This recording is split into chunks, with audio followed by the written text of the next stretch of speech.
Okay, good morning everyone. Okay, my name is Amir Shafiq. Today I'll be talking about precaution of scams. As you know, scams are quite rampant nowadays.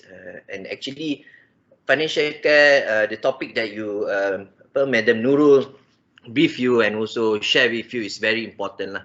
Maybe for the time being, for students, it may be quite a boring topic lah. But then eventually, when you go and started your career and start your family, this is, however, a very good topic and tips for you to handle your financials. Okay, next slide. Next slide, please. Okay, before that, I would like to brief a bit about myself. So I've been around in the industry for around 10 years. I started working in Hon Leong Bank as an executive during recovery.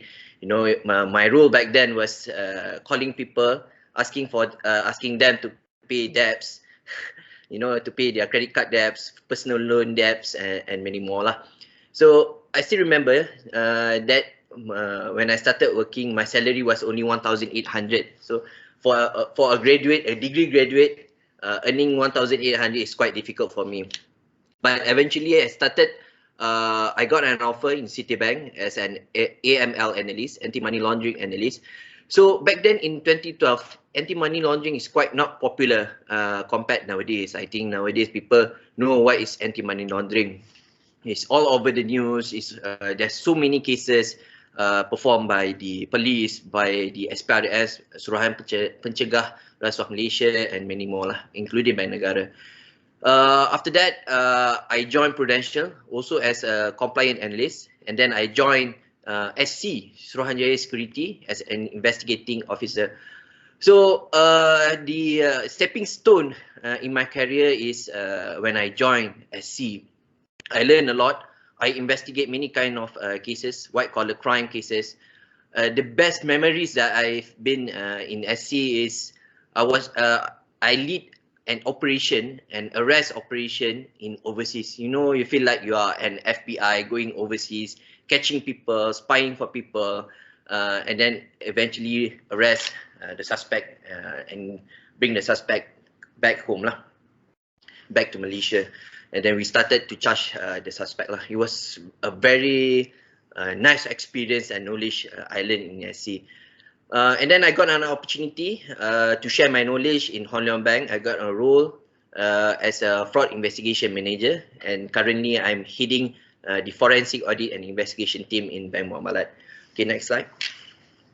So, do you guys know about anything about scams and fraud? I believe everyone in the floor have experienced getting scam or conned by anyone. Do you have any experience? Can you share with me? Because I sometimes got being scammed many times, usually by my friends lah. We promised to meet and makan at the mama, and then somehow your friends come to the mama 1 hour later. Usually this is one of the scams, but that is a different scam. You see, the topic that I want to share today is more on financial scams. Okay, financial scams. There are Macau scam, love scams, investment scam, and the list goes on. You can read on the paper. You can read on the Facebook. You see, some people got scammed until around 100,000 ringgit because of trying to get a job and so on. Okay, next slide, please. Okay, the reason why I put this slide, a life journey. You as a student, after student, you graduate and start job hunting, and then you start your career, and at the end you get married or you go on lah. So these scammers, however, they do a lot of homework and also research. They segmentize their victims. Not only the marketing student or the business student do marketing, do segmentation on the customer, but this scammer also eventually do segmentize their victims. Who is the group people, the target group people they want to defraud, to scam. So I give you an example. In the first phase, student phase, The usual scam that happen is Mule account, opening Mule account. I will explain further what is Mule account, and also online shopping. So I believe everyone in UTAR have experience to perform online shopping, whether it's from Lazada, Shopee, Instagram, via Facebook, Mudah, and the list goes on. Okay, if let's say you buy something over online via online shopping, if let's say it's through Lazada or Shopee, I give you an example, the platform is quite secure because they have established an online platform payment between the buyer and also the seller. So they will basically first review the seller whether the seller is okay or not, and then they will proceed further, and then that is where you make the payments and stuff lah. But if let's say there's a dispute between the seller and also from the buyer, Lazada and Shopee will, however, take place in between and also to resolve the dispute between this matter. But if let's say you are buying something from Mudah, from Instagram, from Facebook, you don't know who is the seller. So usually you will bank in the money. You will pay the money via online banking or CDM and many more. So you don't know who's the seller, and then you bank in. Eventually, you did not get the products, the things that you want to buy.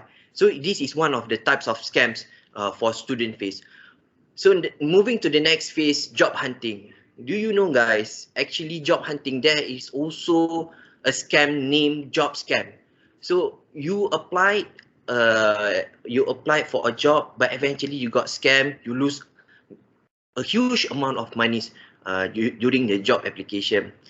So as you go on to the career commitments, you will pile up your commitments. You will start to buy cars, as mentioned by Madam Nurul. You will start to apply for credit card, personal loans, and many more. So this commitment, personal loan, credit cards, buying house, scammers are looking gaps and weaknesses for them to imitate themselves, to portray themselves as a banker, and then eventually you got scammed. So next slide, please. So this is the types of scams, fraud 3.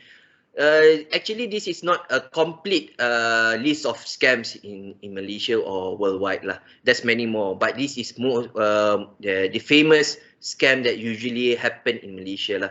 The first one is Mule account, Macau scam, investment scam, job scam, love scam, loan fraud, e-commerce fraud. E-commerce fraud is basically online banking, online shopping fraud, and also the last one is SMS scam. Okay. We will go to the first type of scam. The next one, next slide, please. Okay, Mule account. Okay, do you know what is Mule account? Mule account is basically a bank account that is being opened by an individual, but then apparently the whole information of the bank account, the ATM, ID and password, internet banking, the passbook, ATM pin will be handed over to a third party. So who is this third party? This third party is basically a syndicate run by a scammer to go and meet people and asking them to open a bank account on behalf of them. So in return, they will pay you a certain amount because they want to buy your bank account lah. So this, however, the reason why they wanted to they want this possession of this bank account is in order to facilitate the scam activities and to disguise their true identity from the police, from Bank Negara, Securities Commission, and the list goes on. So I would say Mule account is the mother of scams. If let's say we manage to destroy this syndicate, this Mule account syndicate, all other scams cannot be performed because all other scams needed Mule account in order for them to scam people lah. So who is their target? Okay, you need to remember who is their target. Their target, okay, this is based from the statistic data from the police, PDRM. Their target is from students, from housewife, senior citizen, and also individuals with financial difficulties. So I came across recently beside buying a bank account, they are also willing to rent your bank account for a certain period of time, maybe 1 week, maybe 1 month. So you give your bank accounts for them to use, and then they will pay you maybe up to 1,000 to 2,000, 3,000. So for a student, if let's say getting just a simple thing you need to do, you open a bank account, give to a person, and then you in return you get 1,000 ringgit, 2,000 ringgit. So it's easy money, yeah? Easy money for you to get money, but eventually the consequences is very huge. Okay, next page. You see, the consequences is first, sukar mendapat kerja. You will find difficulties to get jobs in the future. Because why? If let's say this Mule account will be, when after they are open, this scammer will use these bank accounts to perform many types of scams. So if let's say I give you one example, investment scam. Okay, I as a scammer meet someone, ask them to invest with me, but then when the investor wanted to put in money to inject capital or investment to me, I will not ask them to how you say, to bank in directly to Amir Shafiq. So but then if let's say I being caught by the police will basically track that the money is being transferred into my account. So how do the scammers wanted to disguise their identity? First, they will ask these investors to put in monies to Madam Nuru's bank account. You see, so I am the mastermind. I'm using Madam Nuru's bank accounts, and then all the money went into the Madam Nuru's bank account, and I having the possession of the bank account will withdraw the money. If let's say I'm being caught, the syndicate is being caught, I will be, you see, the police wouldn't catch me, but instead they will go after Madam Nurul because the money went into Madam Nurul bank account. You see, so if let's say Madam Nurul at that point of time is in need of money, you see, 1,000 ringgit. So it's very easy for Madam Nurul to make money at that point of time. But in the future, when these cases happen, the police will catch Madam Nurul, and in the future, if let's say Madam Nurul want to change job or want to find a new job, there will be a record because Madam Nurul have a criminal record in the police database. So when you guys wanted to apply for jobs, this company will usually do a background checking. So when these companies do background checking, the criminal records will be in that background search. So for sure, companies don't want to take people with criminal records. So that is the reason why I said it's difficult to get jobs in the future. At the same time, difficulties in doing business. So in doing business, if let's say in order for you to do business, you need to have a bank account. Again, back to basic. You need to have a bank account. If let's say you want to open a bank account with a criminal records, I want to remind you guys, if let's say you want to open a bank account, these banks will not open a bank account for you because you have a criminal records in their database. You will be blacklisted from opening bank accounts, from applying loans, and etc. So at the same time, difficulties in receiving salary. You say sukar menerima gaji. So this is one of the reasons. Back to basic again, when you cannot open a bank account, you cannot get your monthly salary. You will face this kind of difficulties. Same also, sukar menerima bantuan. Difficulties getting this bantuan from the government because you don't have a bank account. You cannot open a bank account. The bank account that you open already blacklisted and frozen. So that's the reason why I really stress out, don't open a Mule account on behalf of a third party because the consequences is very, very, very huge.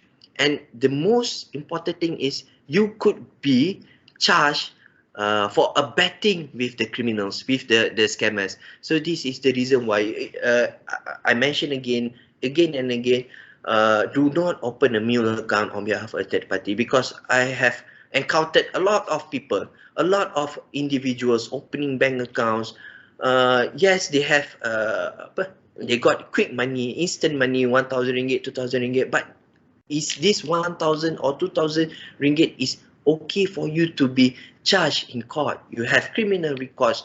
Your mental health issues will be, you will have mental health issues, because when you are charged in court, you will not be charged under one case, but multiple cases, because this Mule account will be used in multiple various type of scams. So not one time only. Okay, next slide. Okay, I did mention just now about renting bank accounts. There's two types of Mule account: renting bank accounts and also selling bank accounts. So this is a snapshot that I've gotten from Facebook. You see, the first snapshot.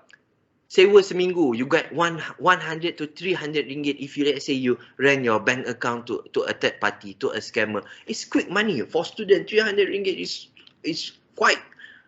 You can go eat Starbucks, you can go and see cinema, but now COVID cannot see cinema, but you can go for online shopping and stuff. 300 ringgit is, for student, is, yes, it's a big amount of money. But then again, you need to remember, is it okay for you to be charged and also facing difficulties in the future? So you need to think about that. So this is a snapshot that I've gotten from Facebook. You see, Sewa bank account. If you want more income, just need to go and sell your bank accounts or rent your bank account. So again, I would like to stress out again to all of you guys: do not rent or sell your bank accounts to an outsider or a third party, because the consequences is very huge. Okay, next slide. Okay, job scam.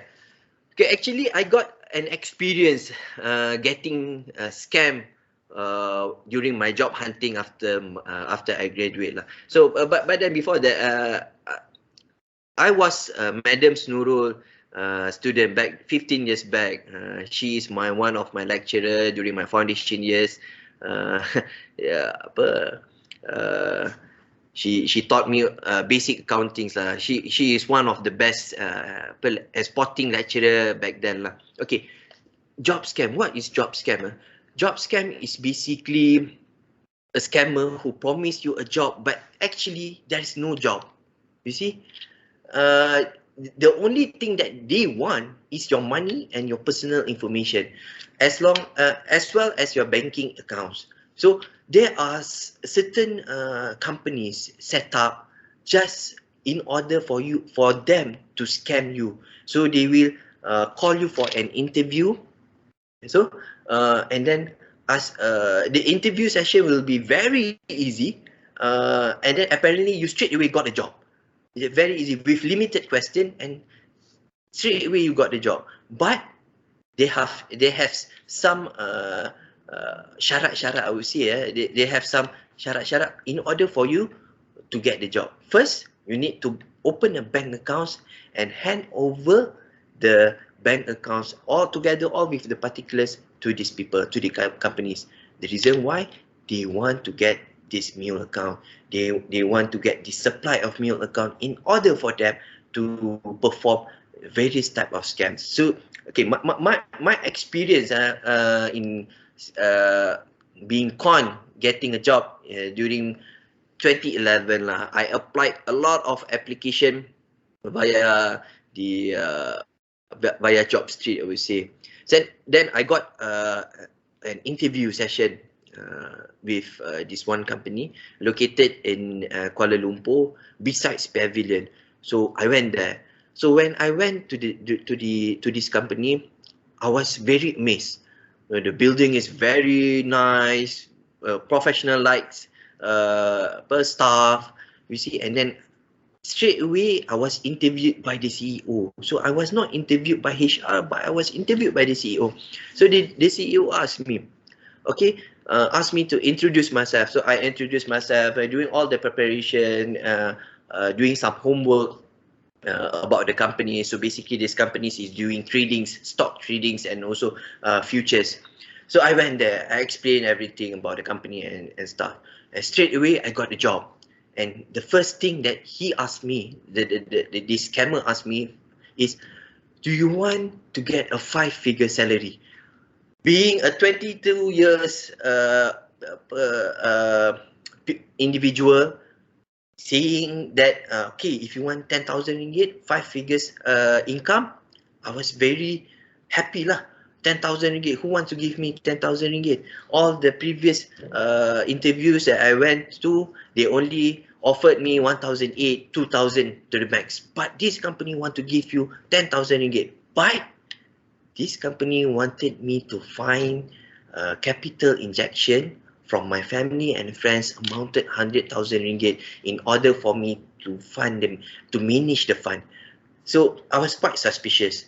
Why suddenly at the first point during my interview, he asked me to find 100,000 ringgit in order to invest in their companies and to manage their fund. So I went back. to my home. I asked my father. So I asked my father, okay, this thing happened. This company asked me to find 100,000 ringgit in order for me to manage the fund and also to invest in the company. So my father, what did my father told me? This is a scam company. You see, you can check from the Bank Negara listing, blacklisting companies, and apparently this company is listed one of in this Bank Negara blacklisting company. So what do you need to do? So before you get any offer from any companies, first you need to perform homework and research. Get advice from your opinion from your family and friends about this company you're getting jobs. So what kind of homework and research can you do? First, you can check from the website. If let's say a company have a very good website, yes, this is one of the good thing about the company. You see, okay, you can see who is the shareholder, you can see who is the board of director, the management teams. So this is a good website for a company. This is a true company lah. We see it's not a scam company. So aside from that, you can check from Bank Negara or SC Securities Commission, their blacklisting, whether this company is listed in this blacklisting database. Okay, what is the red flag that you can get? You can view about these scam companies. First, offer letter without application. You can straight away got offer letter without applying it. You get the job right away. This is the thing that I faced previously. You get the job right away. The interview is very easy. At that point of time, straight away they offer you high value of income. And then they ask you about the third red flag is banking accounts information. They ask you about banking accounts information. And then high pay, low work. Yeah, they're giving a huge amount of income, but the work is very low. Okay, asking for payments for placement. Okay, this asking for payment for placement. I give you one example. This is one of the interesting case that I investigated. Okay, one day there's one female candidate lah. She is from Kedah. She went to KL because she got an interview in one company, but apparently this candidate failed the interview and went back to Kedah lah, to her hometown. So to make the story I would say it's quite pitiful lah. The candidate mother apparently got a call from someone, which a scammer lah. So this scammer told the mother, okay, madam, I heard your daughter coming to KL to find a job, but apparently she failed the interview. So do you want to help your daughter? So the mother said to the scammer, okay, yes, I want to help my daughter, and because of mother's love, she wanted to assist her daughter, to help her daughter as much as possible. So the scammer, what did the scammer told the mother? Okay, madam, it's very easy. You just pay a few thousand to my accounts as a processing fees. So we will process this, the application and call your daughter for another interview, and also to get in order for her to get the job. So the mother also bank in the money, online banking, transfer all the monies to the scammer. So apparently, this process happened repeatedly, again and again. The scammer called back the mother, Madam, sorry lah, I think we need more money lah in order to process your daughter application. And, and then again, the mother transferred all the monies to the scammer until the mother's savings finished, all gone, transferred to the scammer account. And then the scammer called back again. The process repeat again. The scammer asked the mother, "Can you bank in more money to my accounts?" And then the mother said, "I'm very sorry lah, Mister, because I have used all my money and savings and transferred it to you. What more can I do in order for me to assist my daughter?" So the scammer said, "Okay, apa lagi yang you ada? What more do you have?" And then the mother said, "Living in Kedah, in a kampung, I have cows, I have lembus, I have 10 lembu in my at my home. So can I give my lembu to you?" And then the scammer is very happy. He said, can, no problem. And we will arrange a transportation. We will send you lorries to your home, and then we will take the lembu. Apparently, the scammer really sent these lorries to the hometown, and then this mother handed over all the lembus, all the cows to this scammer. You see, to this extent, this scammer really wanted to wall up all your assets, your money. You see, if let's say one cow is 5,000 ringgit, 10 cows is 50,000 ringgit. You just imagine how much losses that this mother encountered. So apparently after that, after the mother give all the lembu to the scammer, she mentioned to the daughter, have you gotten any interview call and how about your job application in KL? And then the daughter said to the mother lah, I failed in the interview and I don't get any calls from the companies. Oh, you know what? I have given all my monies and also the cows to these companies. That is the point the mother realized she got scammed by these people. So again, if let's say the scammer are unable to scam you, but they might scam your family and friends. So that's the reason why we need to communicate with your family and friends, give awareness to them. Okay. Besides that, company online credential. This is where I mentioned on the website. You need to see the website. You can see, example, UTAR website. It's a valid website. It's very professional-like. All information is there. But unlike this job scam, their companies are usually a very simple website, and sometimes there's no website at all.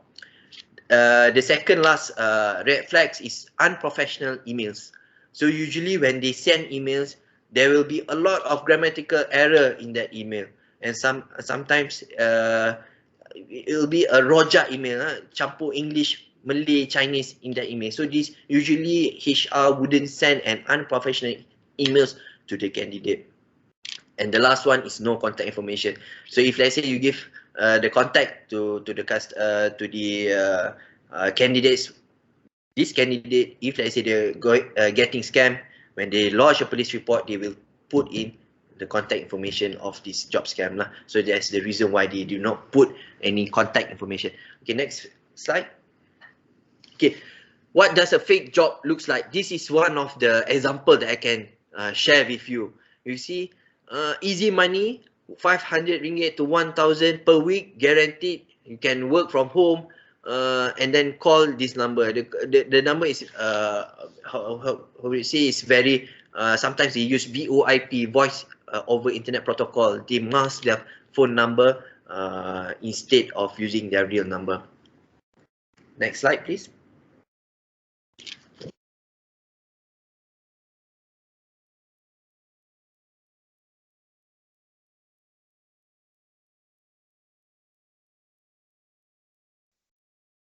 Hello?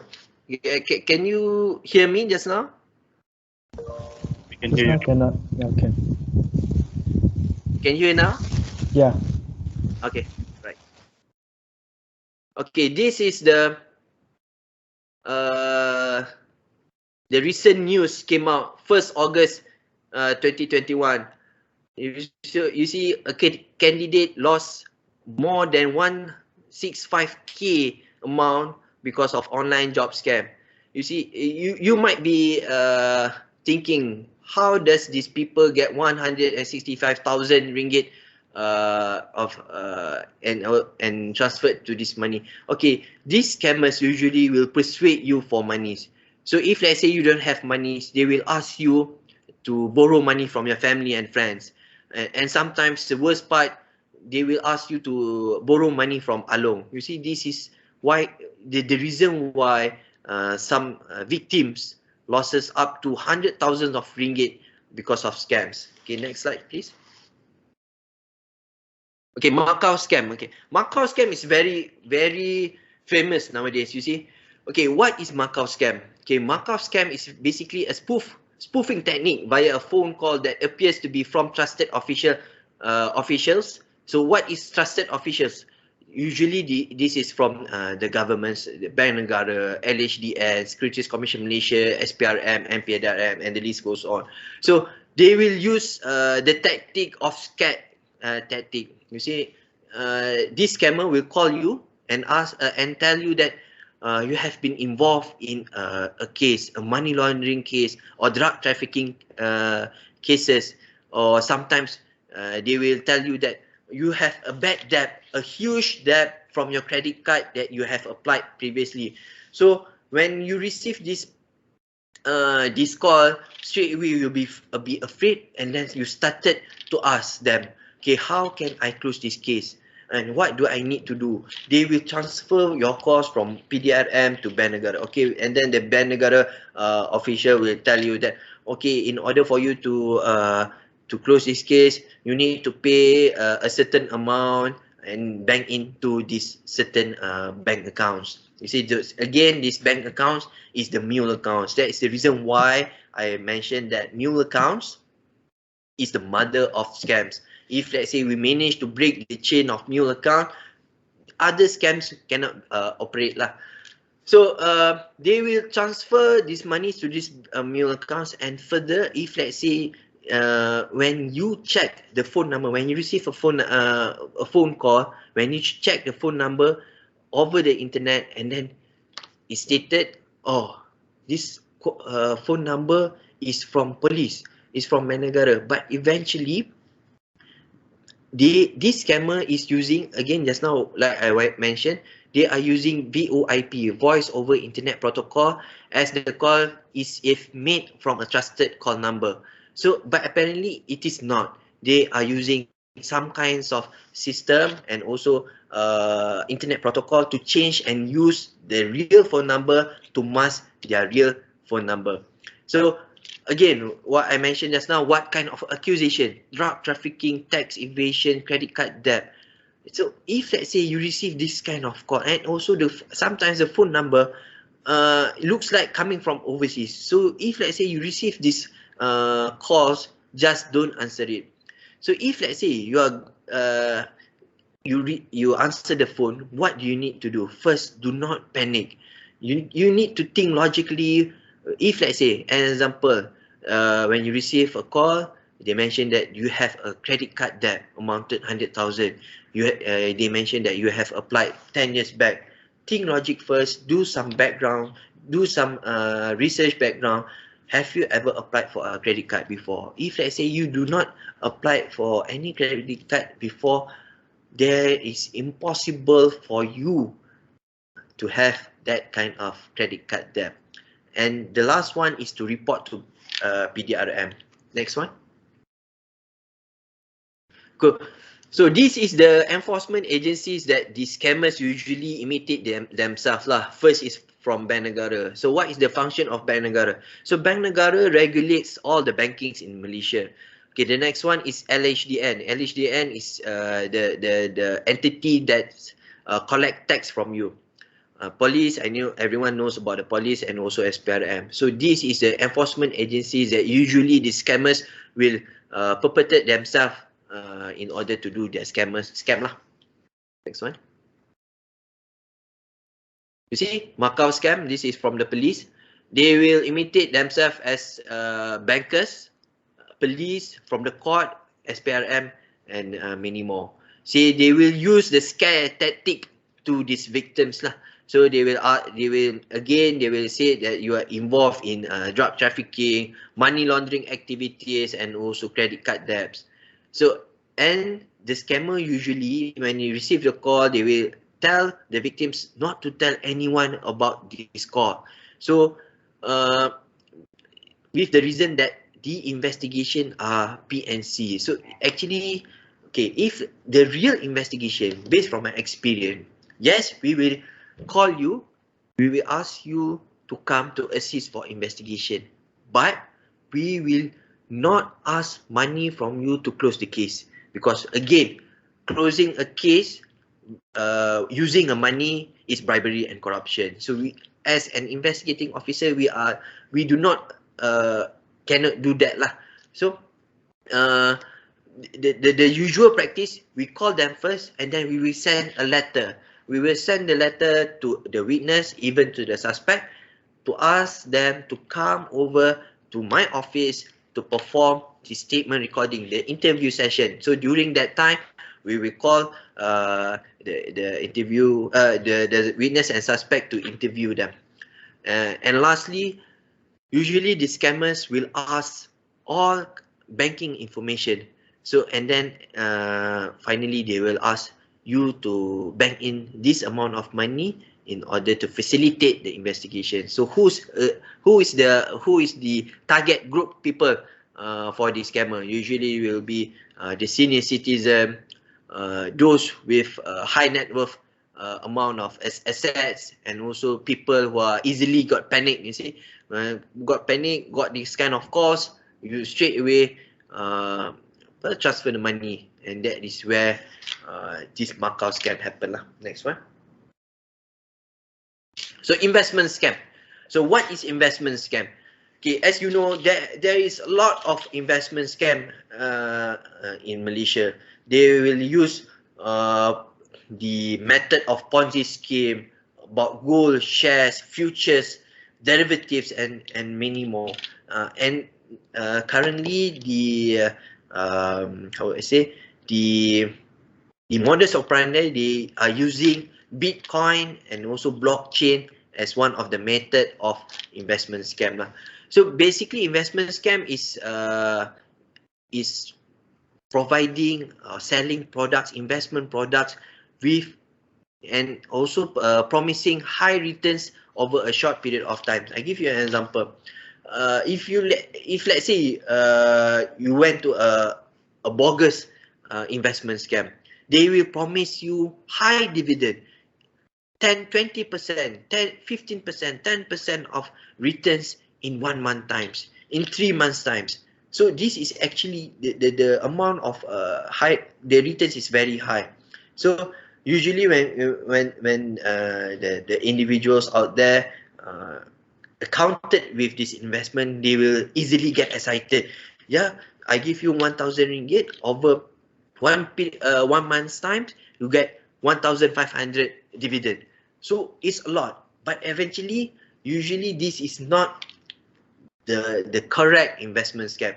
If you benchmark with the standard investment in Malaysia, the average returns is around 2 to 3%.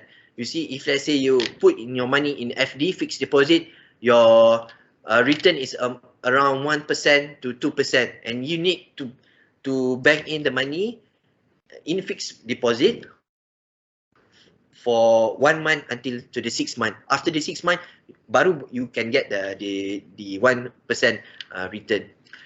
So what is the red flag for investment scam? First, again, promise questionable high returns over short period of time. No physical companies, no website. If let's say you Google the company, the investment companies, there's no website. Company newly corporate. If let's say you make a research in SSM or in their website, the company is newly corporated maybe during this year, and then straight away they can perform the investment. Young board of directors. I'm not saying young people are not good, but usually when it comes to managing funds and investment, you need experience, you need knowledge. So if let's say young board of directors are being appointed to these companies, this shows how credible of the companies are lah. You see, you need to have experience with all the certification in order for the public to invest in you lah, to gain trust basically. And lastly, payments of the investment are being paid, are being banked into an individual bank account instead of a company bank account. So this is the red flags for investment scam. So what can you do before making an investment? First, again, you need to do homework. You need to do research on the company before you started to invest. You need to benchmark with all the traditional investment schemes in Malaysia. And also, okay, the third one, check investment license. Okay, I want to basically to correct the misperception in Malaysia lah. Usually Malaysian people have the perception, if let's say an investment company is registered in SSM, they are able to make investment. This perception is wrong. The reason why this company is registered under SSM is in order for them to operate, but they don't have the license to operate investment. You see, if let's say you want to do investment, you need to have you need to register and get license from both Bank Negara and SC. So what is Securities SC? SC is Securities Commission Malaysia. This is the entity who governs and regulates investment products in Malaysia, aside from public listed company and also share tradings. Okay. Do you know, guys, that there are blacklisting database in Malaysia? Okay, there are basically three. The first one is Semak Mule CCID PDRM.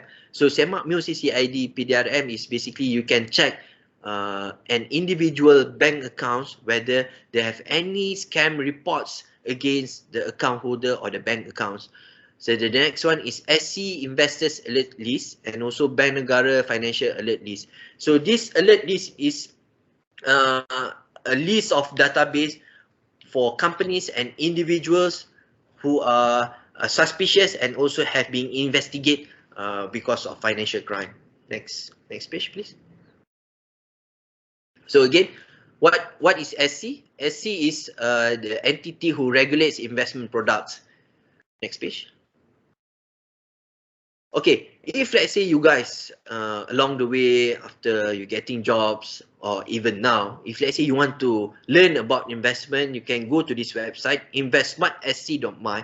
So this website, however, will teach you about investment. They will teach you about futures, derivatives, options, capital market, and etc. So it's a good learning ground for you guys to have a basic knowledge about investment.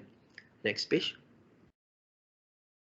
Okay, as I mentioned to you just now, the database on alert list, this is the website for you to check and also to perform your homework before making an investment. So the investors alert list. So this, if you scroll down later, if you go to the website, there will be a long list of companies and also individuals who already perform scams and also suspicious activities.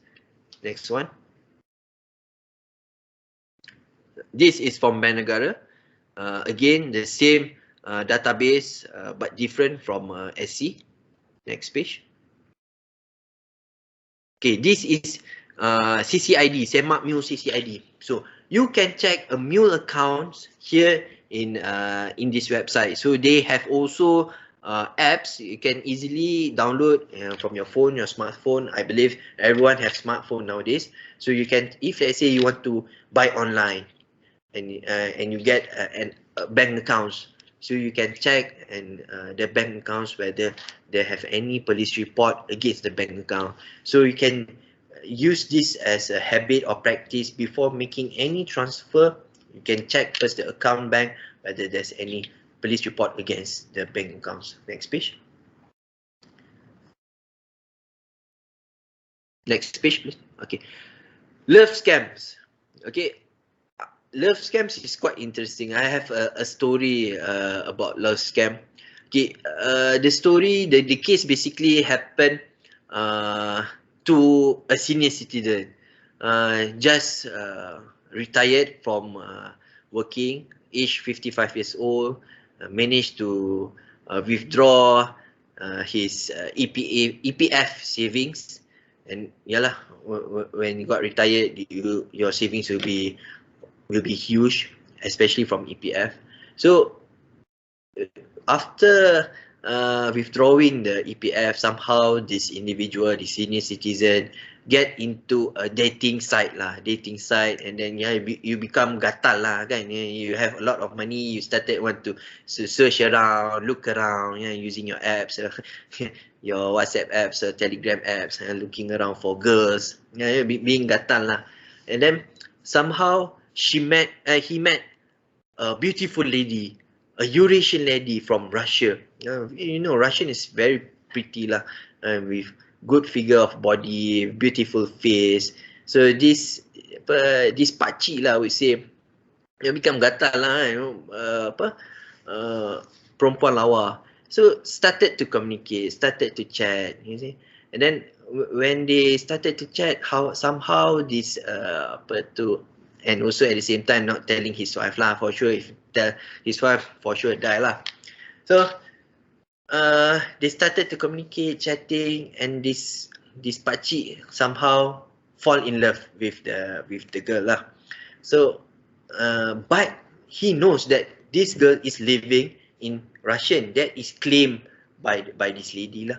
So she told the lady lah, the girl, come over Malaysia lah, I will treat you, we can make love, we can sleep around, we can hang out, this kind of thing. So the girl agrees, somehow the girl agrees, but actually the girl does not living in Russia, is living somewhere in Malaysia, and just saying that she's from Russia, using fake profile and fake pictures, different pictures. So they make an arrangement. Okay, on this date, I will see you, we will meet at the airport, the KLIA airport. So this pakcik excited lah, you want to see pretty girls kan? You go to the airport, to the KLIA, and then he wait for the lady to arrive lah. But then again, the lady said, yeah, I have arrived, but I have some problems with the immigration, with the custom. And then the pakcik said, why? What happened? Somehow, because I'm coming for Russia, they need me to pay a certain amount of money to approve my visa, and I need to pay some processing fees with the custom and immigration. So can you lend me a certain amount of money? So the pakcik, excited, you want to see this girl. He bank in the money to an account, but apparently the bank account bank is not registered under the girl's name, but under a different name, a different person. So again, a mule account. That's the reason why I mentioned that mule account is a mother of scams lah. So waited again, waited, but the girl does not come out from the airport. So she called back the girl lah. What happened? I've banked in 10,000 ringgit to your bank account, but still, is there any difficulties or problem with the immigration or custom? And then the girl said, oh, they need more money lah. Can you bank in 100,000 ringgit? Again, bank in until finish the savings, until finish all the EPF. So the pakcik, however, reached there in the morning and then waited until in the evening. Still, the girl does not come out from the airport. And then booked a hotel, stay for another night. The next day also go to the airport and said the same thing, call. Apparently, somehow, he realized that he's got being scammed, getting conned by this girl lah. So this scammer is using I would say, the trust, falling in love with this victim, and these victims are being undeniable that they don't want to hear advice from people, and still they want to trust these people from the dating site. So be careful. Usually, I'm not saying only senior citizens can be a victim. Single person, maybe a divorcee, also could be a common target for these people lah. So again, besides custom or immigration, sometimes these scammers also asking monies to pay for plane ticket, medical expenses, custom fees, and the list goes on lah. So what do you need to do? Don't easily fall in love. Okay, when you meet someone over the internet, get advice from your friends. Sometimes sometimes it's okay for you to share with your friends or family that you have met someone over the internet, and somehow maybe we couldn't notice, but some other people can notice that you are being scammed or conned. So, and also the last one, it's better to meet a person physically lah, I would say, and you can see face to face, the real face, you know lah. Nowadays with the TikTok apps, you can easily got scam, and I'm not saying beauty is everything, but you need to meet the person physically. It's better than when you meet over the internet lah. Next slide.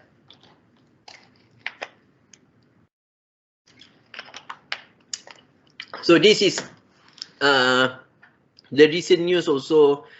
The cops busted 2.7 million scam ring with arrest of 5 suspects. You see, 2.7 million ringgit, you know, it's a very huge money. It just recently happened, 11 June 2021.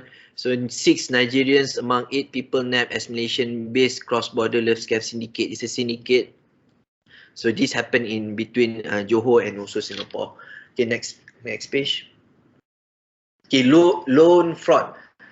Okay, what is loan fraud? Okay, loan fraud is basically these scammers acting as if they wanted to give you loans, but actually there's no loans is giving out to you. So I give you an example. If let's say I want to apply for personal loans, I need in need of money.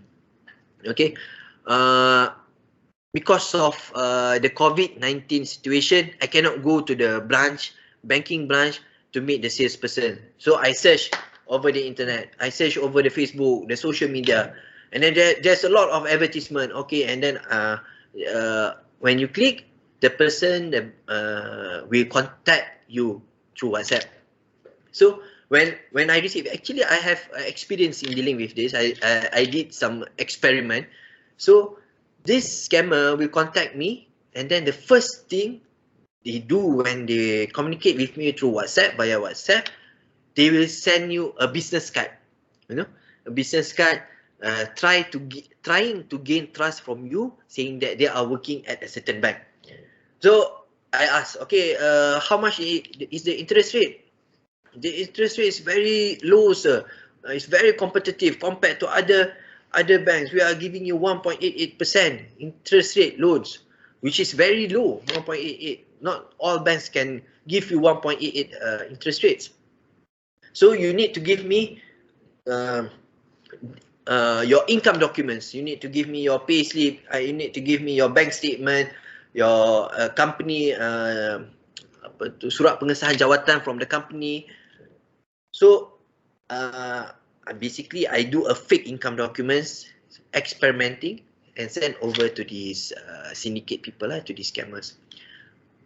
Shockingly, the process is very fast. You see, the next day I got a call from the bank and saying that my loan is approved and they are going to disperse me a certain amount of money lah. But then before dispersing money to my accounts, they will ask me to pay a certain amount for processing fees. You see, the reason why they say is for tax fees. So you need to bank in to me 1,000 ringgit in order to do the tax fees, and then we will start to disperse lah. So I asked, where should I bank in the tax fees? And then they told me that, okay, you can you can bank into these accounts, again, Mule accounts, And then I asked, actually, for personal loan or every loans, if let's say there's legal fees, processing fees, tax fees, they will deduct from your loan amount. If let's say you are applying for 100,000 ringgit of personal loan, they will deduct for this is the real transaction lah. The bank will deduct from that 100,000 ringgit. The bank would not and never ask for payments from the customer. So this is what happened for loan fraud. See, they will ask you monies from the customer and victims, a certain amount of money, and sometimes the processing fees. If you read the news, the processing fees is much more higher than the loan amount they are try requesting lah. So if let's say if you read the newspaper, they are applying for 100,000 ringgit, but they are paying 200,000 ringgit of processing fees. So this is not right lah, actually. So again, the modus operandi, first to impersonate as a bank staff, request to send income documents to them, notification to the victim that the loan financing has been approved, and request payments for certain fees and continue to ask for more monies. So what is the red flag? So marketing and advertisement in social media. I have an example. I will show you later. So small numbers of followers in their social media accounts. There's a lot of grammatical error in their advertisement. Fast processing and approval. Request for upfront payment and also low interest. Next slide. Okay, this is an example for you guys. You can easily search in Facebook. This is actually a scam advertisement for loan fraud. Okay, if you notice on the advertisement picture, it mentioned that memohon Effin Easy untuk mendapatkan dana sehingga 200,000 ringgit. You can see 200,000 ringgit, there's a small space between the comma and the zero. So this is one of the grammatical error in the advertisement. Usually banks would not do this such error in the advertisement lah. Okay, and then the next one you see, Effin Group Financing I. Only 25 people like this page. So apparently it's a suspicious accounts lah. It's a suspicious accounts. If you search their official accounts, there will be thousands of people like the page lah. Next page. Okay, what do you need to do if you got scammed? First, do not panic. If I say sometimes it's not your luck, still got scammed, first thing first, do not panic, think logically. If you panic, you cannot think rationally and also logically. The next one, straight away call your bank in order for the bank to freeze your account, to stop from your account from being withdrawn out money from your bank accounts. So straight away block your credit card, you block your savings account, and the list goes on. And after that, lodge a police report, and lastly, lodge a report to either Bank Negara or SC on the incident. Next page. Next page, please. Okay, how to do a police report? Okay, first, for police report, there is no such thing as lodging a police report via online. So police doesn't have that facilities for you to lodge a report via Facebook or over the internet. You need to walk in physically to the nearest police station and lodge a police report. Bring all your ICs and important documents. So during when you want to do a police report, the most important thing is to do a proper detailed storyline of what's happening to you about the scam. Okay, the first day you met the scammer, how you communicate, what is the phone number, who do you bank into, what is the account number, what did the scammer told you, what is about the scam, is it an investment scam, is it a Macau scam, how did it happen. So basically you need to if you know about 5W1H, what, who, how, where, this you can use this this method to perform the police report. As macam you buat your report, your assignment report. This is basically a more detailed report is more better. So the police have more information, the enforcement agency have more information of what's happening on the scam. And if let's say you have any documents related to the scam, especially investment scam, bring along for them to assess and also for evidence wise, and also to accommodate the police request for any assistance or interview session. Next one. Okay, I also did some videos basically to assist the public lah, as an awareness on financial crime, on scams. I will put it in layman's term, not in a technical terms. Yeah, like storytelling over the mama, just to tell you what's happening with the scam, and also awareness for you guys to be more competent and not being scammed lah. So do follow do subscribe and also see my videos as well lah. Okay, I think that's all. I hope my session is beneficial for you guys as awareness to equip yourself when you want to for job hunting and your career. You can share with your friends, also your family, especially your parents. And somehow our parents are not IT literate, you see. They might be scammed. It's pitiful, you know, like the topic is about managing personal finance. You I kesian lah, you know, because you save a lot of money. You work very hard, earning 3,000, 2,000 ringgit a month. You save the money, and then at the end you're getting con or scam. So be careful. Don't be a victim. And I hope it is a beneficial session for you guys. Thank you very much.